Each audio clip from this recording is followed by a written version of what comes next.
Good morning students. आज का हमारा टॉपिक है energy stored in A parallel plate capacitor. Energy stored in parallel plate capacitor.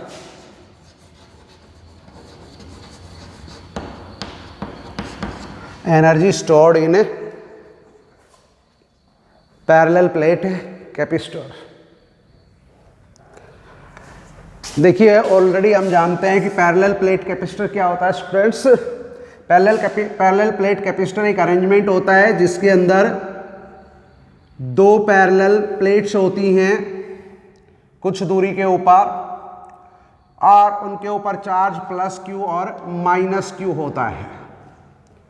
Parallel plate capacitor एक arrangement है जिसमें दो पैरेलल प्लेट्स होंगी कुछ दूरी पे, और उनके ऊपर चार्ज प्लस क्यू और माइनस क्यू होगा।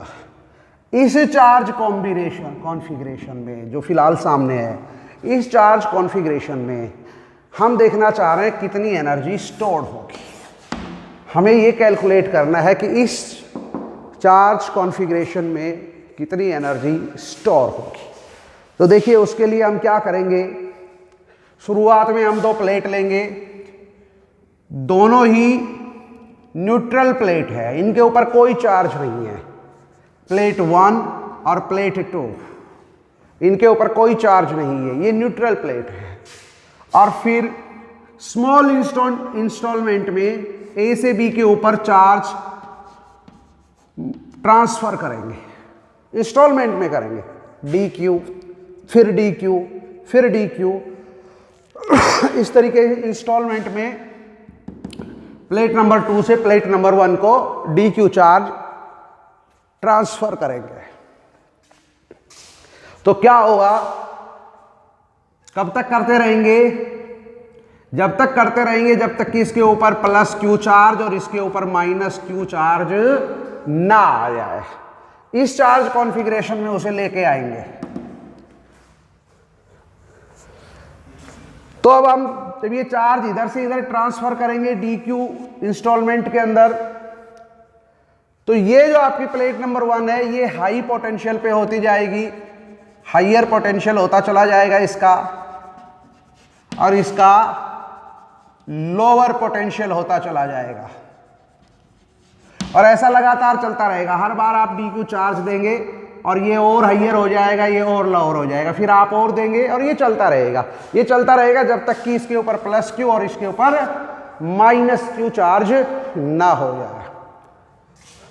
तो चलिए, शुरू में क्या थी, ये न्यूट्रल थी दोनों प्लेट, इनके ऊपर कोई चार्ज नहीं था, और फाइनली क्या होना चाहिए, प्लस क्यू और इस पे minus Q. At intermediate stage बीच में कहीं ना कहीं बीच में ऐसा भी तो हो सकता है ना कि ये प्लेट 1 और 2, और मान लेते हैं धीरे धीरे होते होते क्या हो गया, इसके ऊपर प्लस क्यू चार्ज और इस पे माइनस क्यू चार्ज हो गया है। इसी के इंटरमीडिएट स्टेज के अंदर, ये कोई इंटरमीडिएट स्टेज है इनके बीच में, तो उस समय पोटेंशियल कितना होगा दोनों प्लेट्स के बीच में, वो होगा Q/C, क्योंकि उस वक्त कैपेसिटर के ऊपर चार्ज कितना है, Q, और कैपेसिटर का कैपेसिटेंस मान लेते हैं C। तो उस समय जो पोटेंशियल है दोनों प्लेट्स के बीच में वो ये है। इन दोनों प्लेट्स के बीच में जो पोटेंशियल डिफरेंस है वो इतना है जब ये चार्ज था उस समय। और अब आप एक और इंस्टॉलमेंट इसको देना चाहते हो। देखिए भैया, लोअर पोटेंशियल है, हाइयर पोटेंशियल पे आप d Q instalment of charge supply करना चाहते हैं, तो आपको काम करना पड़ेगा, आपको वर्क डन करना पड़ेगा। और जो वर्क डन आपको करना पड़ेगा वो dW होगा, और वो कितना होगा, वो होगा पोटेंशियल इनटू चार्ज। उस समय पोटेंशियल डिफरेंस कितना था, V, और चार्ज कितना आप ट्रांसफर कर रहे हैं, dQ, तो होगा पोटेंशियल इनटू चार्ज। तो पोटेंशियल तो Q/C होता है, और ये हो गया dQ। लेकिन आपको तो यहां नहीं रुकना है ना, आपको तो कहां जाना है, फाइनली यहां पहुंचना है। वो तो कोई इंटरमीडिएट स्टेज थी। तो total amount of work done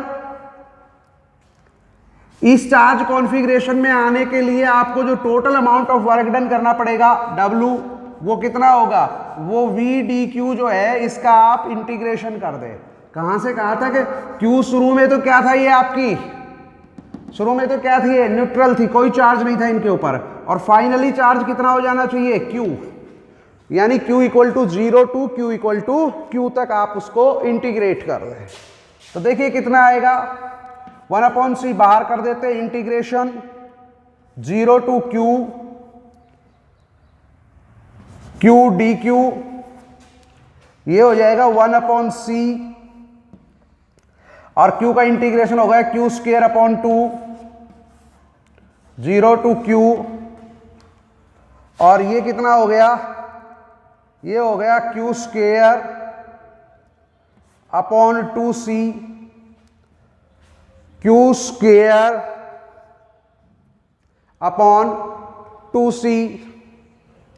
अब जब इसको हल करोगे तो यही आएगा आपका, ये वर्क डन हो गया है, और यही वर्क डन आपका स्टोर हो जाता है उसमें एज ए पोटेंशियल एनर्जी। तो यही वर्क डन जो है उसमें पोटेंशियल एनर्जी के रूप में स्टोर हो जाएगा। तो वो कितना होगा, 1/2 Q²/C, इतनी पोटेंशियल एनर्जी उसमें स्टोर होगी। तो एक तो आपकी पोटेंशियल एनर्जी आ गई, ये कितनी आई, Q²/2C। देखिए आप जानते हैं यहां पे ऑलरेडी कि जो आपका Q है, Q किसके बराबर होता है, CV। Q किसके बराबर होता है, CV। तो ये वैल्यू जब आप इसमें रख देंगे तो क्या हो जाएगा, C²V²/2C, ये आ जाएगा CV²/2, यानी ये आएगा 1/2 CV²।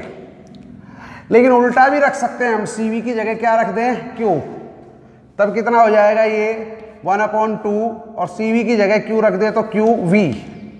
तो इस तरीके से हमने देखा कि जो पोटेंशियल एनर्जी स्टोर हो रही है कैपेसिटर के अंदर वो कितनी आती है, वो आती है Q²/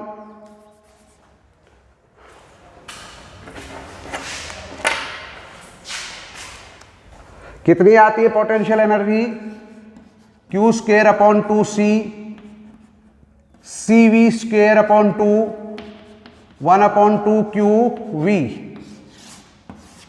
तो इस तरीके से अगर आप देखोगे तो इतनी पोटेंशियल एनर्जी उसके अंदर स्टोर होगी।